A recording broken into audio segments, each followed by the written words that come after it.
in about 10 more minutes. We're just waiting on a few more folks. Okay. We're starting in about 10 minutes.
mind if I step in front real quick to get a picture? No, go ahead. Okay. Of course.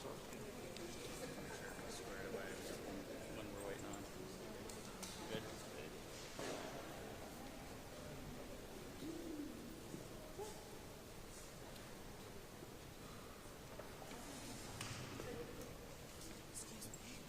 Excuse me. Quick question. Am I allowed to go lower than you? Yeah? Okay.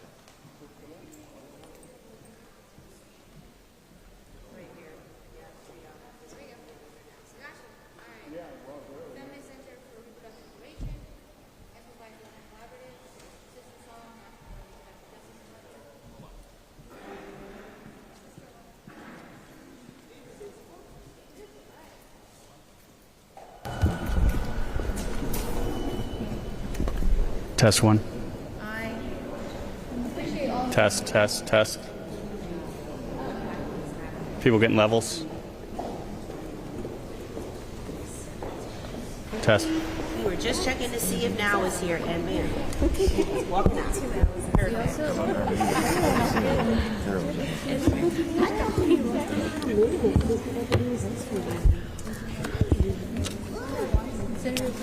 Yeah. What's up, Plainfield? Plainfield Southeast. Oh, okay. Yeah, well, let's go. Okay. Sorry. Let me just put that in here. All right. Everyone's good? Okay. All right.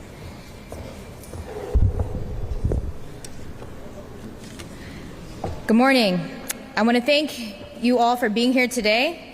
I'm joined by community advocates and organizations such as Georgia National Organization for Women, Feminist Center for Reproductive Liberation, Planned Parenthood Southeast, Amplify Georgia Collaborative, and Sister Song National Women of Reproductive Justice, as well as Black Mama Matters Alliance and Indivisible, and Sister Love.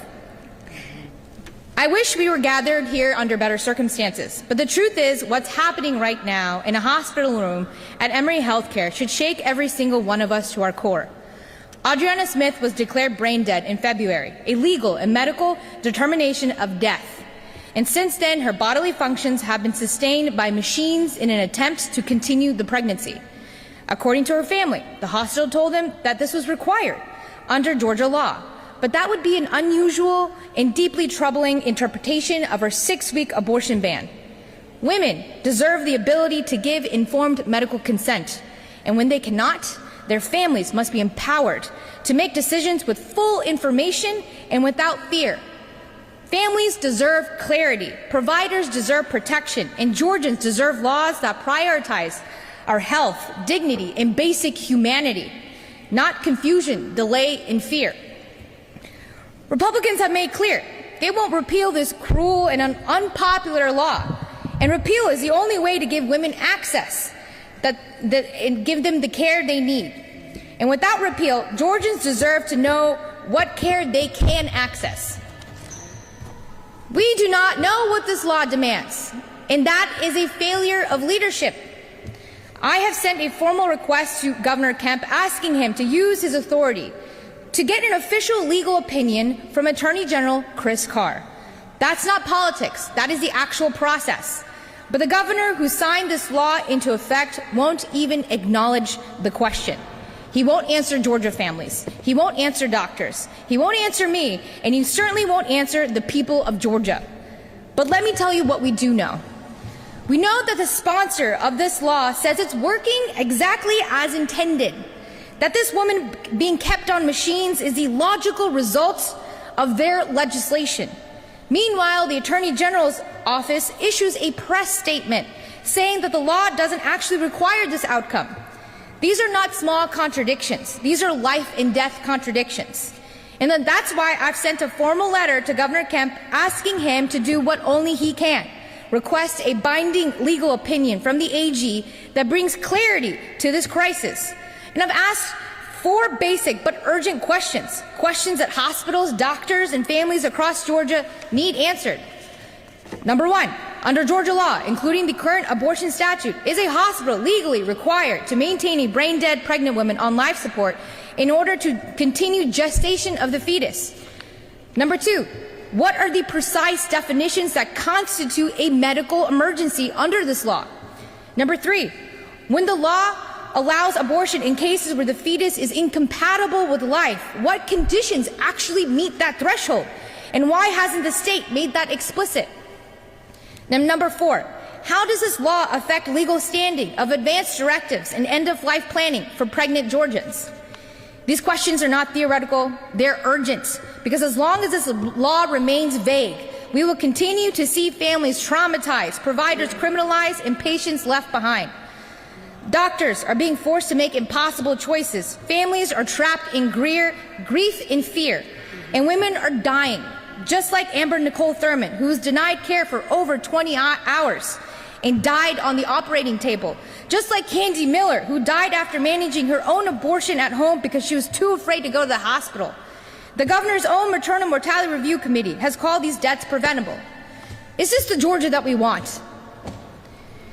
We are calling on the governor to do his job, request a formal opinion from the AG, and tell the people of Georgia what this law actually means. We're not going to sit quietly while women are used as test cases for a law no one will take responsibility for. And the buck stops with the governor. He signed this bill into law. Now it's time for him to face the consequences of what he's doing to real families. This law does harm to Georgians every day, and we deserve clarity, we deserve compassion, and we deserve better than silence. Thank you. Next, we will have Casey Marushak speak, and she will share her personal story about how Georgia's abortion law affected her.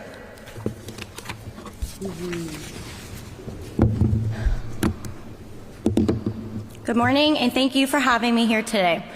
My name is Casey Marushak, and I'm here today not just as a grieving mother, but as a voice for women who have suffered in silence because of the unintended consequences of Georgia's abortion laws. What happened to me is not rare. It is not an outlier. It's happening every day. 1 in 4 women experience a miscarriage. Over half of them need medical intervention to complete it safely. This is not just a political issue, it's a medical one. And yet what I went through proved just how dangerous it is when politics interfere with health care. Allow me to share my story with you. We lost our baby. We found out on a Thursday morning in March, just one day after our gender reveal, that our daughter no longer had a heartbeat, but she had been given a name, Sawyer Nicole Christian. In a matter of seconds, we went from preparing to welcome her into our lives to trying to figure out how to say goodbye. My doctor was sympathetic, but because of the restrictive abortion laws, my care was limited to a list of abortion clinics, no follow-up plan, no guidance, and no support. Over the next 2 days, I called clinic after clinic, continuously having to repeat and relive that Sawyer did not have a heartbeat. My insurance recommended me go to the emergency department because of increasing septic symptoms, so I did. I spent 7 hours there in pain, in grief, and in shock, only to be discharged with no treatment, no resolution, and no care. However, we did learn I had a condition called placenta previa, meaning that if my body had tried to complete the miscarriage on its own, I could have hemorrhaged, I could have lost my ability to have children, and I could have lost my life. And yet still nobody helped. I was forced to walk around for more than a week carrying Sawyer, who was no longer alive. Our healthcare system had no place for my situation because the restrictive abortion law ties the hands of medical professionals. Our daughter had a name. She had a family who prayed for her, who loved her before she ever arrived. Her feet will never walk this earth. Her hands will never dig in the dirt in our backyard, but she left her mark on our hearts. And now she's giving me the courage to speak to you today. My story is not unique. I am not alone. I am one of many women who have been failed by a system that does not see us, doesn't protect us, and does not trust us to make decisions about our own bodies. The government does not belong in women's health care. It does not belong in our grief, our decisions, or in our exam rooms. This issue will touch every family in some way, someday. When it does, I hope things are different. I hope your daughter, your sister, your niece, or your friend is treated with the care, respect, and the urgency that I was denied because I was failed by policies that value politics over people, by a system that does not trust women to know their bodies, their pregnancies, or their pain. I am not here to debate the morality of abortion. I am here to speak to the urgent need for clear medical exceptions that protect women in crisis. Doctors need legal clarity and the freedom to act quickly when a woman's health is at risk, not after she is on the verge of sepsis. I refuse to stay silent. I refuse to let Sawyer's story end in a hospital hallway or an unanswered phone call. Her name will not be buried quietly. She mattered, and through her I have found my voice, and I will continue to use it. I will keep speaking until change is no longer a plea, but is a promise. Because if this can happen to me, it can happen to anyone, and I will not stop until women's health care becomes the priority. Thank you.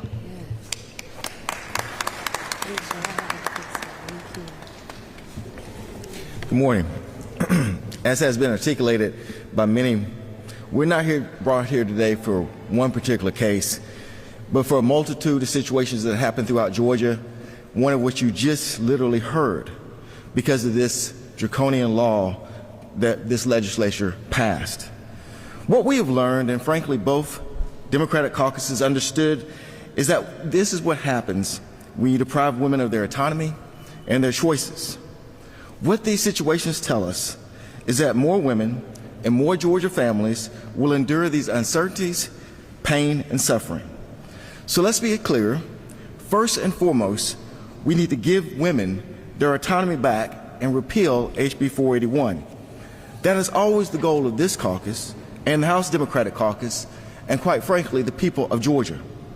As that fight continues, we must stand with Senator Parks and demand clarification from our governor and attorney general. What rights do women have under this law? Georgians have been asking this question. We as legislators have been asking this question, and the people standing here today have been asking this question. Yet Georgia's leadership has stayed silent.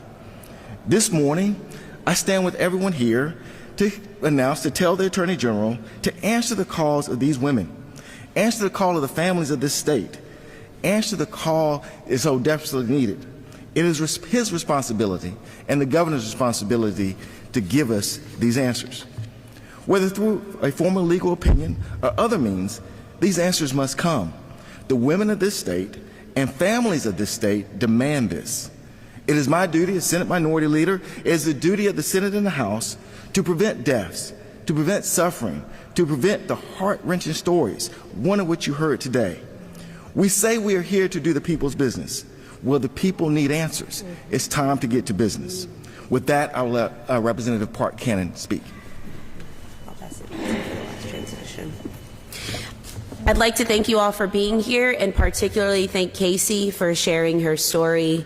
She is a powerful speaker who speaks to the impacts of delayed care in Georgia. And this is a ripple effect that happens across our state. My name is Park Cannon. I'm proud to serve as the Secretary of the House Minority Caucus. And outside of the legislature, I am a full spectrum doula. That means I help people whether they want to be pregnant or not, whether they can sustain a pregnancy to term or not. And many times in those decision-making moments, it's not about the government and it's not about God, it's about science and medicine. And today what we're experiencing in Fulton County is a medical travesty and is a concern that all legislators should carry, because we see the through line of House Bill 481 through so many different reproductive injustices happening. As the legislator for the area where Grady Hospital is, I want to thank the professionals there for doing above and beyond care, because now they're the only level 1 trauma center in this area. Since Wellstar has closed, also within District 58, we have been looking around the state to figure out what happens when hospitals close and what happens when there is medical confusion based on the law. Additionally, with Emory University Hospital Midtown being in District 58, it has been very clear that our constituency want to see justice as served. That specifically means that medical professionals are able to do what they need to do, and that their surviving family is able to grieve privately. We ask for the privacy for her family, but we also ask for the repeal of House Bill 481. So if you're here today I want to transport you back to the day that House Bill 481 was passed. Here in this chamber, many of us in the legislature clamored and cried. We said there will be vague circumstances that take place because of this law. After the law was passed, thankfully, based on a number of these organizations here like Sister Song and Planned Parenthood and Feminist, we took it all the way to the Georgia Supreme Court. And we said this law is vague. Not just vague because what happens if somebody is in an HOV lane and pregnant and gets pulled over, but because of medical travesties like this one. So today we asked for the legislature to consider a full repeal of House Bill 481, which put this ban into effect and created the vagueness that we see, and to enact the Reproductive Freedom Act, which you will hear about. Thank you very much. Next, we will have Kwajalein Jackson speak. She will be closing out this press conference. She is with the Feminist Center for Reproductive Liberation. Thank you very much for having me here today. My name is Kwajalein Jackson, and I'm the Executive Director of Feminist Center for Reproductive Liberation.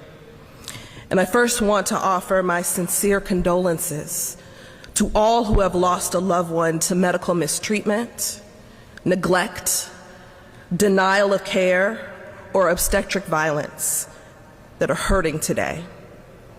To the families of those whose names we know, and to those that we don't know, you are not alone in your grief. We mourn with you. We have long endured a system in this country where the needs of our communities have been ignored or dismissed, where our pain and suffering is simultaneously made invisible and made a spectacle for mass consumption. At Feminist Center for Reproductive Liberation, we not only provide compassionate care that people want and need in our clinic, including abortion care, but we also fight in these very halls to demand that that care people deserve, they're able to access everywhere. That means we fight to ensure that people can safely end the pregnancies that they don't want, and we fight so that people can survive the pregnancies that they do want, and everything in between. We fight so that OBGYNs, midwives, doulas, promotoras, nurses can practice the compassionate care that they are trained to do without fear, obstruction, or confusion. We fight so that birth in Georgia can be a joyous occasion that people desire and not a frightening and deadly risk that has been true for Black women for so long. What the proponents of this dangerous law fail to understand is that bodily autonomy is life. Self-determination is life. Compassionate care is life. Allowing clinicians to act in the best interest of their patients is life. Reproductive liberation is life. We are fighting for our lives, and we are fighting for the lives of those who oppose us as well. If you want to save lives, you will repeal this inhumane ban. Thank you.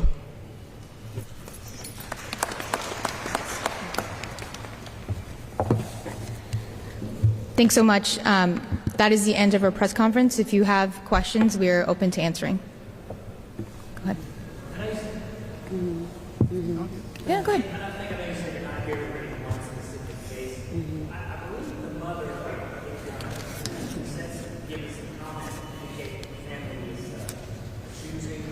Sure.